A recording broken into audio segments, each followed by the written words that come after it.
Alors, pour la loi normale, on a donc vu qu'on pouvait nous demander de calculer une probabilité. Maintenant, on peut aussi nous demander de calculer un nombre sur l'axe des abscisses, connaissant la probabilité d'être plus petit que ce nombre. Donc c'est ce qu'on a vu. Si on cherche C tel que P de X plus petit que C soit égal à 0, quelque chose, qui est une valeur qui est donnée dans l'énoncé, à ce moment-là, avec le inv norme de cette valeur, on est capable de trouver la valeur de petit c.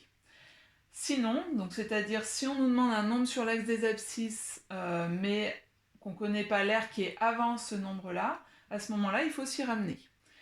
Donc par exemple, on cherche b tel que p de x plus grand que b, donc c'est plus grand que, soit égal à 0,6. Et on veut trouver b. Alors déjà, toujours penser à faire un dessin. P de x plus grand que b égale 0,6. Déjà, il y a toujours le choix de se dire est-ce que b il est de ce côté ou est-ce qu'il est de ce côté-là.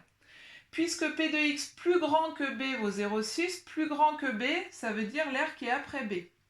Regardez, si b était ici, l'aire, là, elle ne pourrait pas valoir 0,6, puisque on sait que la moitié de l'aire sous la courbe vaut 0,5. Donc ici, ça fait moins que 0,5.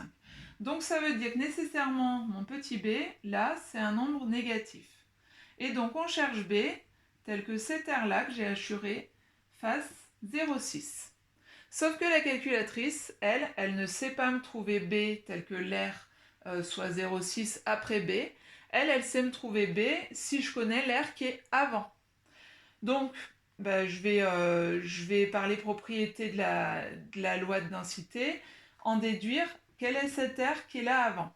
En fait, si l'aire qui est après b, je veux qu'elle fasse 0,6, ça veut dire que l'aire qui est avant b doit faire obligatoirement 0,4. D'accord? Puisque la somme doit faire 1.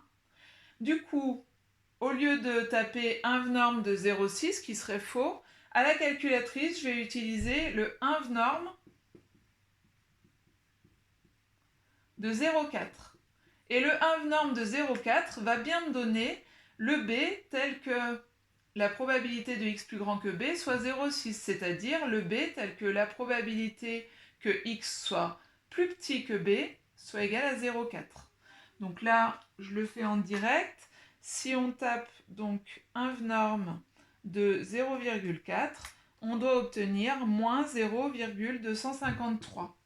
Et vous vérifiez que vous avez bien une valeur négative, ce qui est cohérent avec ce que vous aviez conjecturé sur votre dessin.